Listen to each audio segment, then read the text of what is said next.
Muy buenos días. Vamos a conversar hoy sobre Persia.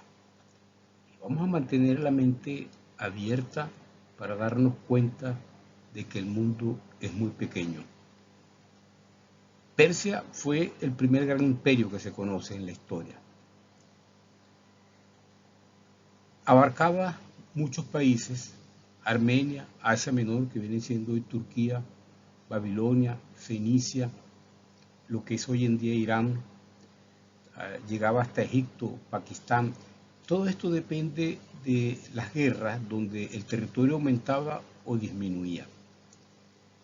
Está ubicada el actual Irán, está ubicado en el Asia Occidental, el Oriente Próximo. Tiene una superficie de 1.700.000 kilómetros cuadrados. Eso quiere decir que es casi 2 veces Venezuela, pero tiene una población de 90 millones de personas. Los persas están ligados a lo que se llama el pueblo de los medos. Y nosotros hemos oído hablar de las guerras médicas. No tienen nada que ver con la medicina ni con nosotros los médicos. Tiene que ver con el pueblo de los medos. Eran guerras entre los griegos y los persas. Estas guerras médicas finalizan con Alejandro Magno en el 323. Aquí está Alejandro Magno. Les recomiendo la película Alejandro Magno, que es muy buena, con datos históricos muy buenos. Y Alejandro Magno pensaba que él descendía de Aquiles, el de la Ilíada, el guerrero de la Ilíada. Todos estos guerreros que vienen después, por ejemplo Aníbal, que atacó Roma, se consideraban descendientes de Aquiles o de Alejandro Magno, porque Alejandro Magno es el más grande militar de todos los tiempos. Julio César también quiso imitar a Alejandro Magno. Aníbal, que atravesó los Alpes para atacar a Roma, quería imitar a Alejandro Magno. Y todos querían parecerse a Aquiles. Napoleón Bonaparte también, y hasta el mismo Simón Bolívar, cuando cruza los Andes, quiere imitar a estos grandes guerreros, grandes generales, porque Alejandro Magno fue el más grande general de todos los tiempos. Ahora vayamos a las guerras médicas. La primera gran guerra médica fue en el 490 a.C. Y esa fue la batalla de Maratón. Finalizó con la batalla de Maratón. Cuando Filipides, este que está aquí, en una ciudad que hoy en día se llama Maratón, recorrió para avisar de la victoria de los griegos sobre los persas una distancia de 40 kilómetros desde Maratón hasta Atenas.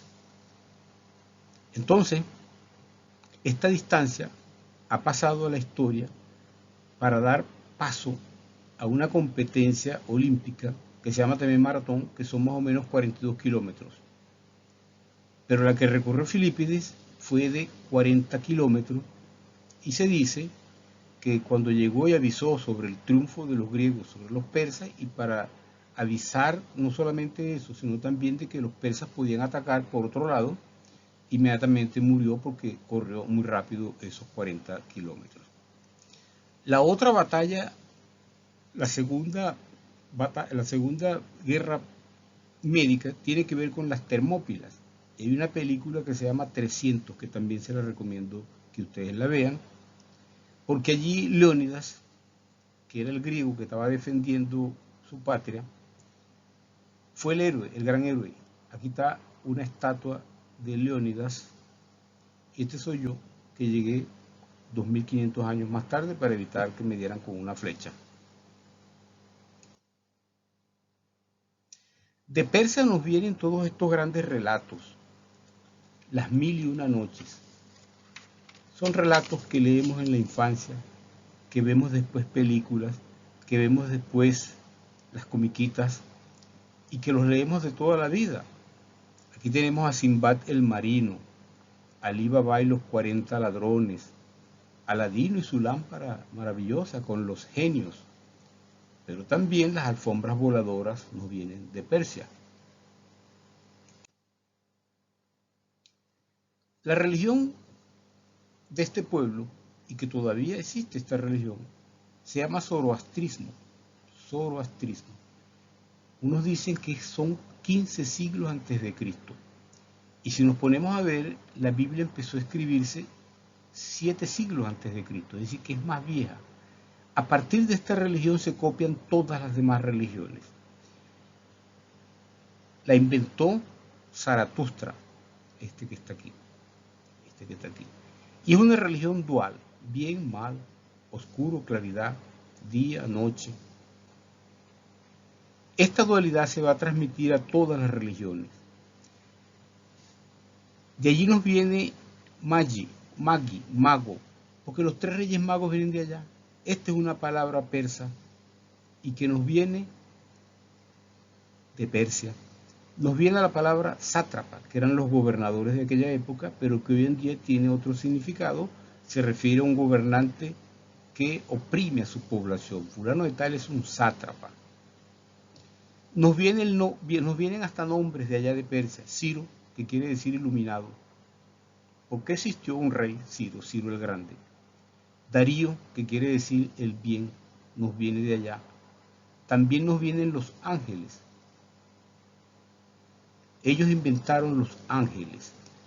Todos los ángeles fueron copiados después por las otras religiones, pero aparecen por primera vez en el zoroastrismo, que tiene que ver también con el maniqueísmo. ¿Esto es bien o esto es malo? Eso es maniqueísmo, porque en realidad existen matices. Hay cosas que no son totalmente malas, hay cosas que no son totalmente buenas, y este maniqueísmo nos viene también de allá.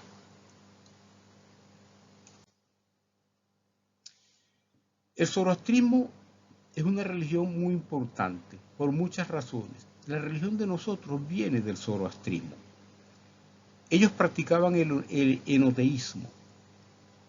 Existe el monoteísmo, la creencia en un solo Dios.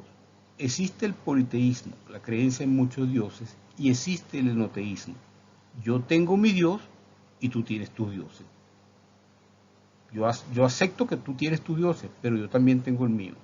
Eso es enoteísmo. Hay muchas coincidencias entre Zoroastro y Cristo. La madre de Zoroastro soñó que un ángel le dijo que estaba embarazada de Dios. Fue lo mismo de la Virgen María. Zoroastro dijo que era el hijo de Dios. Cristo también lo dijo. Era como una moda en aquella época. Hoy en día tú te paras en los amanes, por ejemplo, y dices que eres el hijo de Dios y te envían a un psiquiátrico. Trataron de matarlo como a Jesús, igualito como hizo Herodes, con el 28 de diciembre, el Día de los Inocentes. A los 30 años, igual que Cristo, empezó a predicar. Y el diablo lo tentó también como tentó a Jesús. Recuerden que cuando Jesús estaba en ayuno, practicó el ayuno 40 días sin comer. El ayuno es muy importante en medicina, eso lo vamos a conversar después. Pero también se ha detectado que los que ayunan tienen alucinaciones, de manera que esa tentación que le hizo el diablo a Cristo, para mí que fue un tipo de alucinación.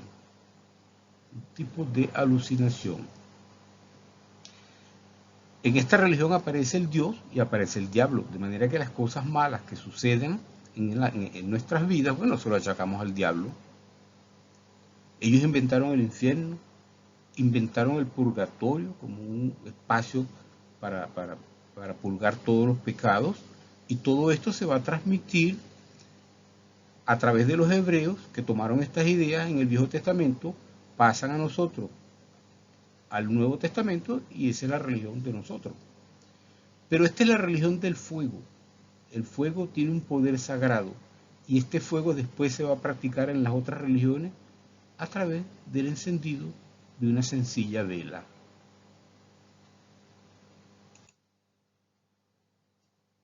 Nosotros hemos oído hablar del mercado persa. Mercado persa son establecimientos comerciales formados por muchos puestos que ofrecen una amplia variedad de productos. Esto nos viene de allá y los mercados son mercados persas. ¿Por qué bazar es una palabra persa? Es una palabra persa que quiere decir el lugar de los precios. De Persia nos viene nada más y nada menos que Avicena, considerado uno de los más grandes médicos de todos los tiempos.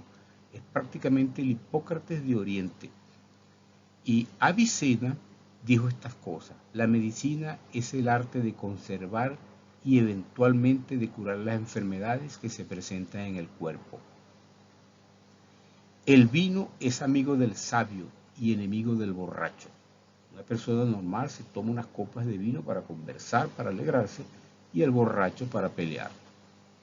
Además de eso, Avicena fue el primero que dibujó un corazón.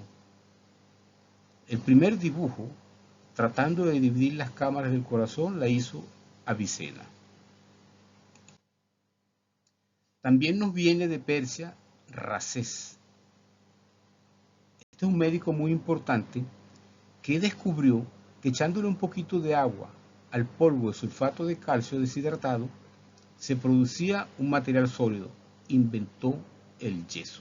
La medicina sin el yeso no se puede imaginar.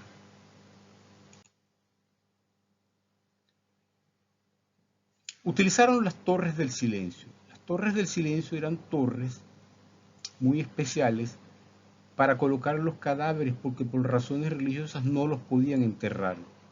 Las aves carroñeras se comían la carne y quedaban los huesos. Esto cumple una importante función ecológica porque los cadáveres son comidos por estas aves carroñeras y el ambiente queda limpio. Esto se ha considerado como una actividad ecológica por parte de Persia, que también protegían los ríos, prohibían lanzar las aguas sucias a los ríos, a las lagunas y hasta la orina. La medicina constaba de 4 partes. Usaban las hierbas para curar las enfermedades. Utilizaban el cuchillo, es decir, conocían la cirugía. Curaban con la palabra. La palabra de un médico pesa. Ya hemos hablado de esto. Conversando nada más se puede curar a un paciente. Pero además de eso creían que existía otra palabra, la divina palabra, la religión. Hemos hablado de la medicina mágico-religiosa. Todas estas formas de medicina y de tratamiento son importantes. La curación por las hierbas, que vienen siendo hoy en día los remedios, el cuchillo, que es la cirugía, la palabra, que es la buena conversación que mantenemos con el paciente, y la divina palabra, respetarle las creencias a nuestros pacientes. Si crees en Dios, reza, eso te ayuda. Conocían del pulso.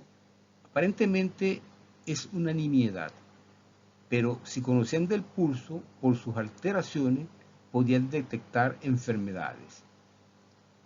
Tenían conocimientos de la anestesia, porque ellos practicaban cirugía como la cesárea, por ejemplo, y conocían de la existencia de la epilepsia y trataron de curarla. Una hierba importante que ellos utilizaron fue la hierba ahuma. La hierba ahuma. Ellos la utilizaban porque la hierba ahuma promueve la curación, decían ellos, ayuda en la curación, provoca la excitación sexual, fortalece físicamente, te da fuerza, estimula el estado de alerta y la conciencia. Sabían que era ligeramente tóxico y también decían que era nutritiva. Ahora, ¿qué es la hierba ahuma? Todos los especialistas coinciden que es la hierba efedra de la cual se extrae la efedrina. La hierba efedra, la efedrina.